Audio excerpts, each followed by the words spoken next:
Hey there, guys. This is week 7 on the Young Pagan Circle, and it's Sunday again, so here I am. Ta-da! And this week we are discussing the broom closet. So, yeah, I've done kind of the broom closet on my personal channel, but we have some different questions to answer about it. So I'm not gonna be saying the exact same thing as I did on my personal channel, but yeah, we'll get started with it because I'm going to start just rambling if I don't. Question 1. Are you in the broom closet or not? I'm going to keep this answer very short because I just tried to make this video and I started answering like all the other questions in this one answer, and I'm going to try and keep them separate. So I am somewhat, I guess I kind of am and I'm not. So we'll go on to question 2. Why are you or are you not in the broom closet? Various people know that, I'm pagan, that I practice witchcraft, that, this is my path, and, that's just me. I don't tell everyone because, honestly, they haven't asked. And this is information that I'm not just going to go around volunteering to people for obvious reasons. I'd like to think that the burning times are over, but you see people, still being persecuted by, supposed loved ones and other people for being a witch. I saw, quite a few different stories recently. Someone shared on one of our Facebook groups. It was an article that happened over in, I think, Great Britain or England or same thing, over there somewhere.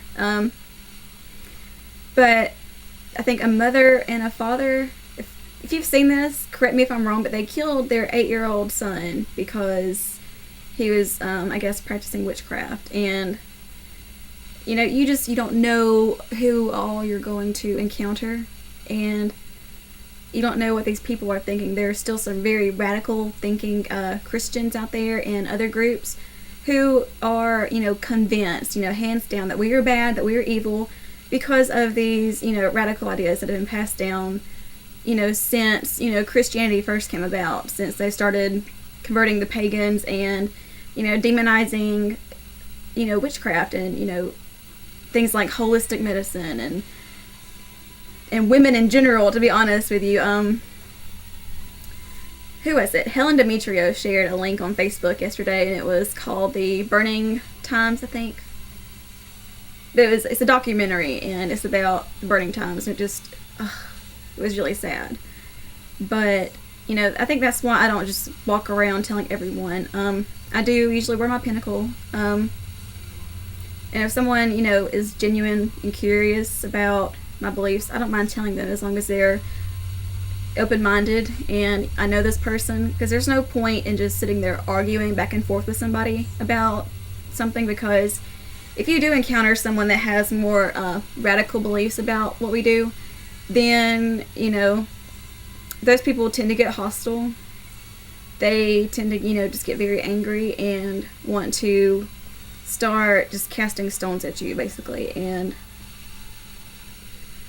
basically just to kind of protect myself and to, avoid those types of situations. I don't just go around to everyone and just broadcast it. Yes, I'm on YouTube, and to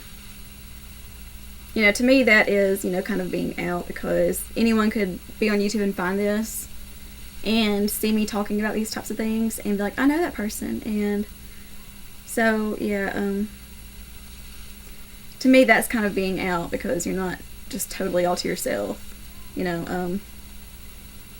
But the people that I have told, basically, is just because I love it. I love what I do, and because they maybe saw something of mine and got curious, a book or a necklace I wore, or, just anything, or asked me to go to church, and, I kind of got about it, and they would ask, so I would tell them. I have my little witchy room set up, and, anyone could just come in my house and want to come inside and, see the house. And I'm not going to take anything down. I'm not going to hide anything. I've got, books, got tarot cards out, got my altar set up. My family, for the most part, has been by and seen my house. And they've been in that room, and so far no one's actually said anything, so that's okay.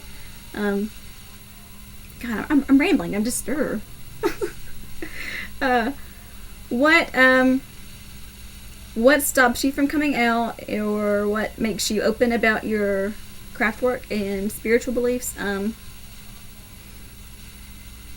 Like I said, fear of these radical minded people is one thing that keeps me from just going around just telling everybody. I don't want to encounter one of those people and have to then start fearing for my life, or fearing for my family, or anything, because like I said, they're still radical, racist people. They're still radical, like, religious people, and these people, because of their mentality and because of the fact that they feel like they are fighting this great war against evil, and in their eyes we're the evil that they're fighting. I don't want to encounter those people and then have to fear for my safety or anything like that. But what makes me open about my craft work and spiritual belief is the fact that I love it, and the fact that it makes me happy, and that it is a part of me. And people I tell because it's me. It makes up a part of who I am, and you have to be able to accept that to accept me. You don't have to like it necessarily, but you have to accept it to accept me, in my opinion. It's just one of those things that I love, and I am very grateful to be on this path, and I'm very, very much, just in love with it. And that's what makes me open about it, is just that joy that I have for it, and the fact that I don't feel, repressed anymore. I guess I do feel a little repressed sometimes, just because of those radical people that kind of scare the hell out of me. But I don't feel like I'm being something that I'm not anymore, if that makes sense. Okay, advice to young pagans about staying in or coming out of the broom closet. This is something that is completely up to you. This is, it's all up to you. Maybe to, I don't know how to put this. If you're, young, and, you're home with mom and dad, or, older guardian, if they're, people who aren't very open to new things like this, then you might want to keep it to yourself. If you have more open people in your life, maybe you could, tell them that you're exploring this. But the best advice I can give you is just do what feels right to you. If you feel like you're going to get backlash about it, and that scares you, then, wait. Because the day will come where you're going to be okay and want to tell people and be okay telling people, because, I denied my path for a really long time because of that fear. Because I was raised Christian, my family's Christian, and I live in a Christian-dominated place. There is a church on every street corner, basically, and, the fear of, what I'd been taught when I was growing up kind of, stayed with me. Not because I feared this path, because I know what it is, but I did fear those people that do think that it is, the evil the church makes it out to be. And, I denied it for a long time, and then I finally came to a place in my life where I was okay, first of all, within myself as a person, and, realized that, these people, I'm 25, they're not paying my bills. They are not taking care of me. They are nothing more to me than people that I'm allowing into my life. And if they don't want to accept me for that, then they can leave. So, yeah, up to you completely. And, yeah, that's about all I had to say about this. So, if you have any questions or comments, leave them below. And if you want to hear my other take on this, it's on my personal channel. And I will speak to you guys next week. It is my week to pick, and I think you might like next week. So, blessed be, guys.